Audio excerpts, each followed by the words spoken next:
Student कैसे हैं आप सब। आई होप आप सब ठीक होंगे। आप देख रहे हैं number one study channel Ambu education. तो स्टूडेंट आज की इस वीडियो में हम कवर करने वाले हैं बार बार एग्जाम में पूछे जाने वाले जीके एमसीक्यूज जो कि आपके सभी परीक्षाओं के लिए बहुत ही ज़्यादा इंपॉर्टेंट और महत्वपूर्ण रहने वाले हैं। तो वीडियो को अंत तक जरूर से देखिएगा और चैनल पर नए हैं तो चैनल को सब्सक्राइब करके बेल आइकन आवश्यक रूप से प्रेस कर दीजिएगा ताकि आप ऐसे ही नॉलेजेबल वीडियो भविष्य में देखते रहें। तो वीडियो को स्टार्ट करते हैं स्टूडेंट बिना किसी देरी के। जैसा कि आप स्क्रीन पर पहला प्रश्न देख पा रहे होंगे, लाल ग्रह किस ग्रह को कहा जाता है। तो लाल ग्रह स्टूडेंट मंगल ग्रह को कहा जाता है, आप सभी को पता होगा। अगला प्रश्न है स्टूडेंट, पेनिसिलिन की खोज किसने की थी। पेनिसिलिन की खोज किसने की थी। तो ऑप्शन ए अलेक्जेंडर फ्लेमिंग आपकी राइट आंसर हो जाएंगे, अलेक्जेंडर फ्लेमिंग। अगला प्रश्न है स्टूडेंट, एटीएम का पूर्ण रूप क्या है।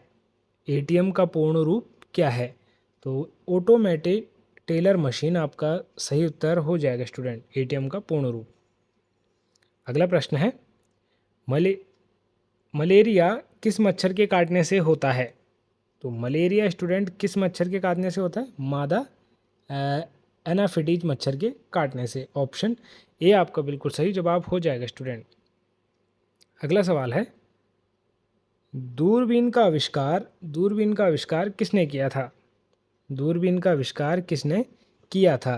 तो गैलीलियो गैलीली ने जो है कि दूरबीन का आविष्कार किया था स्टूडेंट। ऑप्शन ए आपका सही जवाब हो जाएगा, गैलीलियो गैलीली ने। अगला प्रश्न है स्टूडेंट, अग्नि 5 क्या है। अग्नि 5 क्या है। तो ये एक मिसाइल है स्टूडेंट। क्या है, एक मिसाइल। ऑप्शन सी आपका सही जवाब हो जाएगा, ये एक मिसाइल है। अगला प्रश्न है स्टूडेंट, हवा का दाब मापने के लिए किस उपकरण का उपयोग किया जाता है। हवा का दाब मापने के लिए किस उपकरण का उपयोग किया जाता है। तो हवा का दाब मापने के लिए स्टूडेंट बैरोमीटर का उपयोग किया जाता है। किसका उपयोग, बैरोमीटर का। ऑप्शन ए आपका बिल्कुल सही जवाब हो जाएगा स्टूडेंट। अगला प्रश्न है, नींबू में कौन सा अम्ल पाया जाता है। तो नींबू में स्टूडेंट सिट्रिक अम्ल पाया जाता है, सिट्रिक अम्ल। अगला सवाल है, विद्युत धारा की इकाई क्या है। विद्युत धारा की इकाई क्या है। तो विद्युत धारा की इकाई एम्पियर है स्टूडेंट। ऑप्शन सी एम्पियर आपका बिल्कुल सही जवाब हो जाएगा स्टूडेंट, एम्पियर। अगला सवाल है, ओजोन परत का संरक्षण किसके कारण होता है। ओजोन परत का संरक्षण किसके कारण होता है। तो ओजोन परत का संरक्षण स्टूडेंट क्लोरोफ्लोरोकार्बन के कारण होता है। किसके कारण, ऑप्शन सी क्लोरोफ्लोरोकार्बन के कारण। अगला प्रश्न है, भारतीय रिजर्व बैंक आरबीआई की स्थापना किस वर्ष हुई थी। तो आरबीआई की स्थापना स्टूडेंट ऑप्शन बी यानी कि 1935 में हुई थी, 1935 में, याद रखिएगा स्टूडेंट। अगला सवाल है, भारत में गरीबी हटाओ का नारा किस पंचवर्षीय योजना में दिया गया था। तो गरीबी हटाओ का नारा स्टूडेंट 5वीं पंचवर्षीय योजना में दिया गया था। ऑप्शन बी 5वीं आपका सही जवाब हो जाएगा, याद रखिएगा। अगला प्रश्न है, भारत के संविधान की प्रस्तावना में समाजवादी पंथ निरपेक्ष और अखंडता शब्द किस संशोधन द्वारा जोड़े गए। तो किस संशोधन द्वारा जोड़े गए स्टूडेंट। ऑप्शन ए 42वें संविधान संशोधन द्वारा जोड़े गए, 42वें संविधान संशोधन द्वारा। अगला प्रश्न है, लोकसभा का सदस्य बनने के लिए न्यूनतम आयु क्या है। तो न्यूनतम आयु 25 वर्ष है स्टूडेंट, लोकसभा का सदस्य बनने के लिए। ऑप्शन सी 25 वर्ष सही जवाब है। अगला सवाल है, भारत में जीएसटी कब लागू हुआ। तो भारत में जीएसटी 1 जुलाई 2017 को लागू हुआ स्टूडेंट, 1 जुलाई 2017 को। अगला सवाल है, नीति आयोग का अध्यक्ष कौन होता है। नीति आयोग का अध्यक्ष कौन होता है। तो प्रधानमंत्री स्टूडेंट नीति आयोग के अध्यक्ष होते हैं। ऑप्शन सी प्रधानमंत्री बिल्कुल सही जवाब हो जाएंगे। अगला सवाल है, सांसद की अयोग्यता से संबंधित विवादों पर निर्णय कौन लेता है। तो राष्ट्रपति लेता है। कौन लेता है, राष्ट्रपति। ऑप्शन बी आपके सही जवाब है, राष्ट्रपति। अगला सवाल है स्टूडेंट, राष्ट्रीय आय की गणना कौन करता है। राष्ट्रीय आय की गणना कौन करता है। तो केंद्रीय सांख्यिकी कार्यालय, ऑप्शन सी सही जवाब हो जाएगा। केंद्रीय सांख्यिकी का कार्यालय जो है कि वो राष्ट्रीय आय की गणना करता है। अगला सवाल है स्टूडेंट, मुद्रास्फीति क्या है? तो मुद्रास्फीति स्टूडेंट कीमतों में वृद्धि है। क्या है? कीमतों में वृद्धि से है इसका अर्थ। ऑप्शन बी आपका सही जवाब हो जाएगा स्टूडेंट। अगला प्रश्न है, भारत का पहला बजट किसने प्रस्तुत किया था? भारत का पहला बजट किसने प्रस्तुत किया था? तो भारत का पहला बजट स्टूडेंट ऑप्शन ए यानी कि आर के सन्मुखम चेट्टी ने जो है कि प्रस्तुत किया था, चिट्टी ने। अगला प्रश्न है, नोबेल पुरस्कार किस क्षेत्र में नहीं दिया जाता है?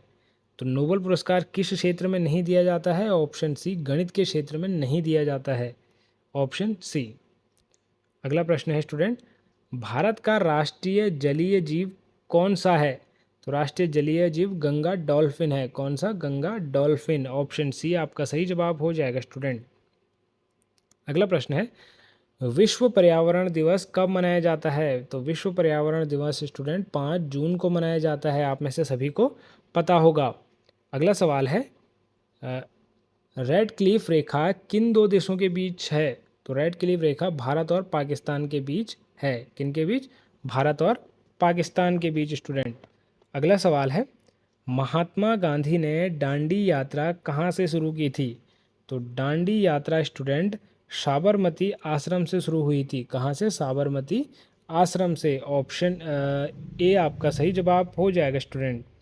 अगला सवाल है, राष्ट्रीय मतदाता दिवस कब मनाया जाता है? राष्ट्रीय मतदाता दिवस कब मनाया जाता है? तो राष्ट्रीय मतदाता दिवस 25 जनवरी को मनाया जाता है स्टूडेंट, ऑप्शन ए आपका बिल्कुल सही जवाब हो जाएगा। अगला सवाल है, अंतर्राष्ट्रीय महिला दिवस कब मनाया जाता है? तो अंतर्राष्ट्रीय महिला दिवस भी 8 मार्च को मनाया जाता है स्टूडेंट, ऑप्शन ए इस क्वेश्चन का सही जवाब हो जाएगा 8 मार्च।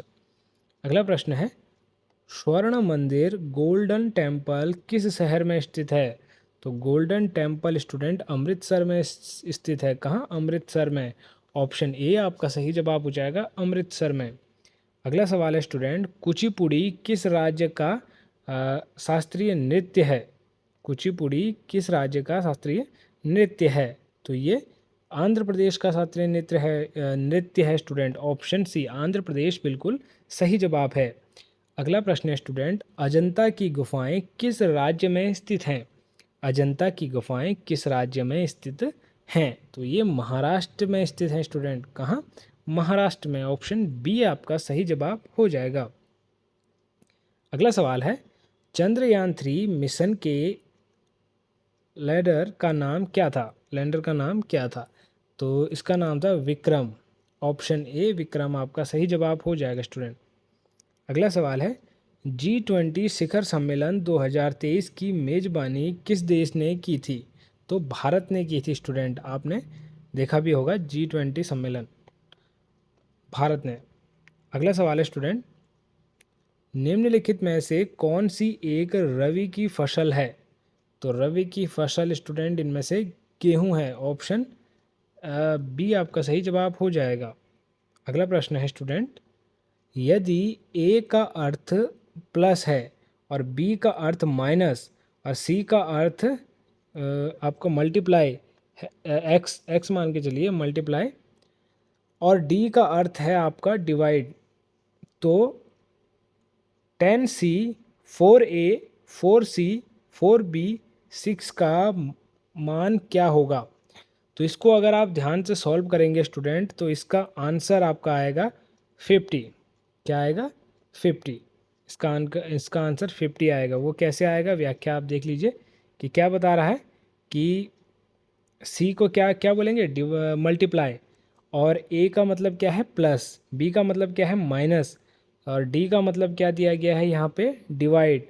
तो इस हिसाब से आप यहाँ पे व्याख्या देख सकते हैं कि 10 को गुणा करना है 4 से, फिर प्लस करना है 4, फिर डिवाइड मल्टीप्लाई करना है 4 से, फिर माइनस करना है।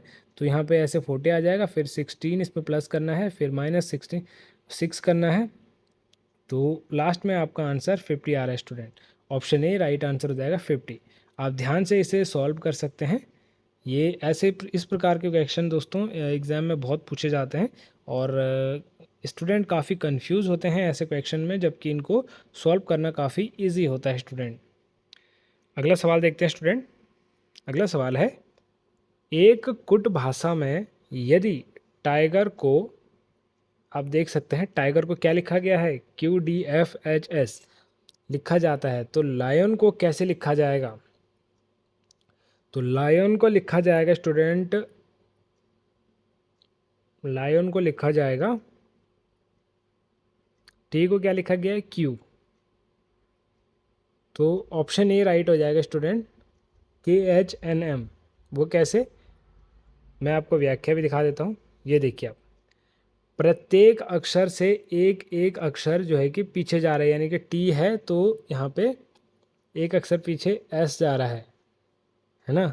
तो आई है तो एक अक्षर माइनस करके एच आ रहा है, तो यहाँ पे आप देख सकते हैं कि क्यू है तो ये हो जाएगा। एल एल में से एक माइनस करेंगे तो के आ जाएगा, आई में से एक माइनस करेंगे तो एच आ जाएगा, ओ में से एक माइनस करेंगे एन आ जाएगा, एन में से एक माइनस करेंगे तो यहाँ पे KHNM ऑप्शन ए आपका फर्स्ट आंसर हो जाएगा। आप ध्यान से एक बार देख लीजिएगा, खुद से सॉल्व करने की कोशिश करिएगा।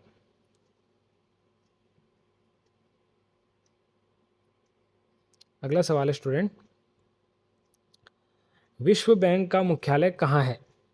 तो विश्व बैंक का मुख्यालय student option B Washington DC में है। ऑप्शन बी आपका सही जवाब हो जाएगा, वॉशिंगटन DC में।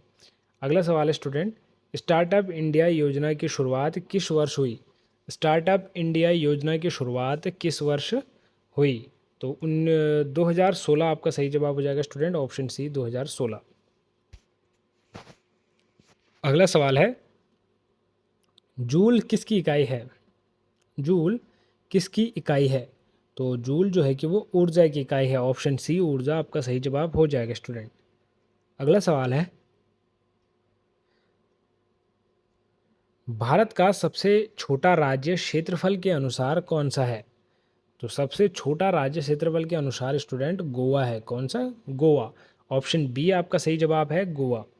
अगला सवाल है स्टूडेंट, भारत के मुख्य चुनाव आयुक्त की नियुक्ति कौन करता है?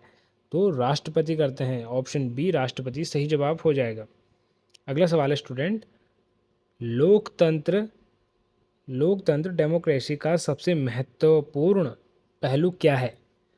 तो सबसे महत्वपूर्ण है व्यक्ति की स्वतंत्रता। क्या है? व्यक्ति की स्वतंत्रता। अगला सवाल है स्टूडेंट, हवाई जहाज़ का आविष्कार किसने किया था? तो हवाई जहाज़ का आविष्कार स्टूडेंट राइट ब्रदर्स ने किया था। किसने? Wright brothers. ऑप्शन ए आपका सही जवाब हो जाएगा, राइट ब्रदर्स। अगला सवाल है स्टूडेंट, सतीश धवन अंतरिक्ष केंद्र कहाँ स्थित है? तो ये श्री हरिकोटा में स्थित है स्टूडेंट, ऑप्शन बी सही जवाब हो जाएगा, श्री हरिकोटा में। अगला प्रश्न है स्टूडेंट, सूर्य के प्रकाश को पृथ्वी तक पहुंचने में लगभग कितना समय लगता है? तो सूर्य के प्रकाश को पृथ्वी तक पहुंचने में लगभग 8 मिनट और 33 सेकंड लगते हैं। ऑप्शन सी आपका सही जवाब हो जाएगा, 8 मिनट 33 सेकंड।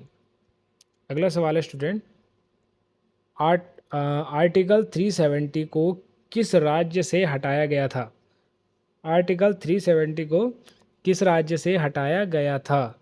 तो आर्टिकल 370 को जम्मू और कश्मीर से हटाया गया था स्टूडेंट, जो कि इसे विशेष राज्य का दर्जा देता था, लेकिन अब ये हटा दिया गया है। अगला सवाल है, न्यूनतम समर्थन मूल्य MSP कौन निर्धारित करता है? तो MSP स्टूडेंट कौन निर्धारित करता है? कृषि लागत और मूल्य आयोग। ऑप्शन डी आपका सही जवाब हो जाएगा, कृषि लागत और मूल्य आयोग। अगला प्रश्न है स्टूडेंट, भारत का पहला उपग्रह कौन सा था? तो आर्यभट्ट। ऑप्शन सी आपके सही जवाब हो जाएंगे। अगला सवाल है, भारतीय संसद के दोनों सदनों की नियुक्ति संयुक्त बैठक कौन बुलाता है? संयुक्त बैठक कौन बुलाता है? तो संयुक्त बैठक राष्ट्रपति बुलाते हैं, ऑप्शन बी राष्ट्रपति आपका सही जवाब हो जाएगा। अगला प्रश्न है स्टूडेंट, मेघदूत की संरचना किसने की थी? तो कालिदास जी सही आंसर हो जाएंगे, ऑप्शन सी। अगला सवाल है स्टूडेंट, भारत में हरित क्रांति का जनक किसे माना जाता है? तो हरित क्रांति का जनक डॉक्टर एम.एस. स्वामीनाथन को माना जाता है, ऑप्शन बी। तो ये थे student 50 most important GK MCQ जो कि हर बार एग्जाम में पूछे जाते हैं और काफ़ी बदल बदल के पूछे जाते हैं, तो आपको बिल्कुल कंफ्यूज नहीं होना है। एक बार आप अगर ध्यान से इन क्वेश्चन को देख लेंगे, रट लेंगे, तो आपको एग्ज़ाम में कभी भी परेशान नहीं होना पड़ेगा और आपको तुरंत से याद आ जाएंगे। तो वीडियो अच्छी लगी हो तो वीडियो को लाइक करके चैनल को सब्सक्राइब आवश्यक रूप से कर लीजिएगा। मिलते हैं स्टूडेंट एक और नई नॉलेजेबल वीडियो में एक और नई इन्फॉर्मेशन के साथ। तब तक के लिए बाय बाय, टेक केयर।